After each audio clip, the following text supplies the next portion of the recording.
Welcome to Gokul kitchen. இன்றைக்கி நான் செய்ய போகிறது பாகற்காய் தொக்கு. இது சாதத்துக்கு பிசைஞ்சு சாப்பிட்டா அவ்வளோ சூப்பராக இருக்குங்க. சப்பாத்திக்கு நல்லாயிருக்கும். வாங்க எப்படி செய்யலான்னு பார்க்கலாம். நம்ம வீடியோக்குள்ளே போகிறதுக்கு முன்னாடி நம்ம சேனலை மறக்காமல் சப்ஸ்கிரைப் பண்ணுங்கள். கூடவே பக்கத்தில் இருக்கிற பெல் பட்டன் ஆல் கிளிக் கொடுங்க. அடுப்பத்தை வச்சுக்கலாங்க. எண்ணெய் 1.5 ஸ்பூன் ஊற்றிக்கிறேன். நம்ம பாவக்காவை வதக்கி தாங்க சேர்க்க போகிறோம். ஒரு பெரிய சைஸ் பாவக்காவை பொடிசாக கட் பண்ணி தண்ணியில் போட்டு வச்சுருக்கோங்க. இப்போ தண்ணியிலேருந்து வடிகட்டி நம்ம எண்ணெயில் சேர்த்துக்கலாம்.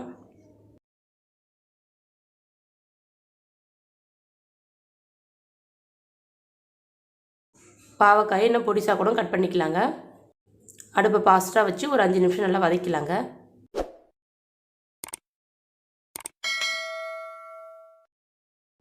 கொஞ்சமாக உப்பு சேர்த்துக்கிறேங்க. இந்த காய்க்கு மட்டும் நல்லா வதக்கலாங்க. பாவக்காவை வதக்கி சேர்க்கறதுனால கசப்பு வந்து கொஞ்சம் கம்மியாக இருக்குங்க.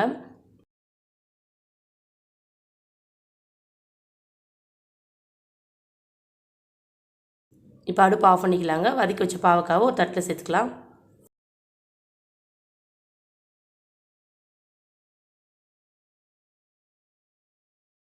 இப்போ தொக்கு செய்ய எண்ணெய் 2 ஸ்பூன் ஊற்றிக்கிறேங்க.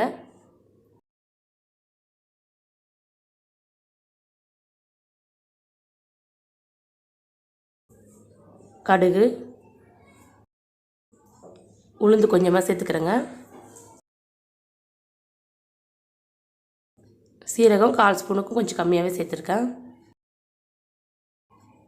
பூண்டு பழம் ஒரு 5 தட்டி எடுத்துருக்கேன். கருவேப்பிலை,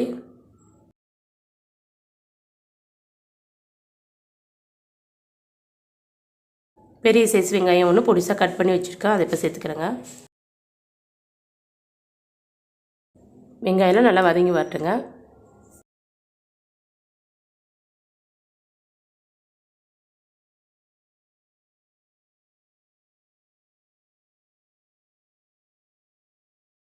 வெங்காயம் வதங்கினதுக்கப்புறமா 2 தக்காளி கட் பண்ணி வச்சுருக்கோங்க பொடிசாக. அதை இப்போ சேர்த்துக்கிறேன்.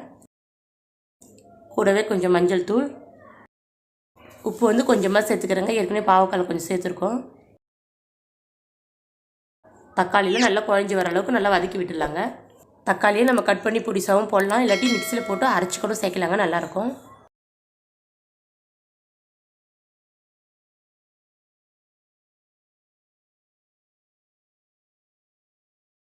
வதக்கி வச்ச பாகற்காயை இப்போ சேர்த்துக்கலாங்க. ஒரு 2 நிமிஷம் நல்லா கிண்டி விட்டுக்கலாங்க.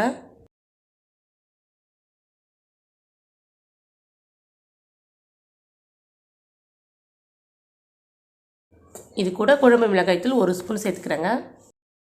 1/4 ஸ்பூன் தனி மிளகாய்த்தூள். மிளகாய்த்தூளால் நல்லா கிண்டி விட்டுடலாங்க. நல்லா வெங்காயம் தக்காளி பாவக்காவோடு நல்லா சேரட்டுங்க.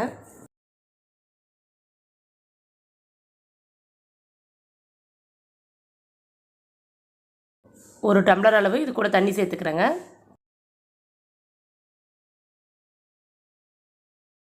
அடுப்பு சிம்மில் வச்சிடலாங்க. ஒரு 8 நிமிஷம் நல்லா கொதிச்சு வரட்டும். இப்போ திறந்து பார்க்கலாங்க.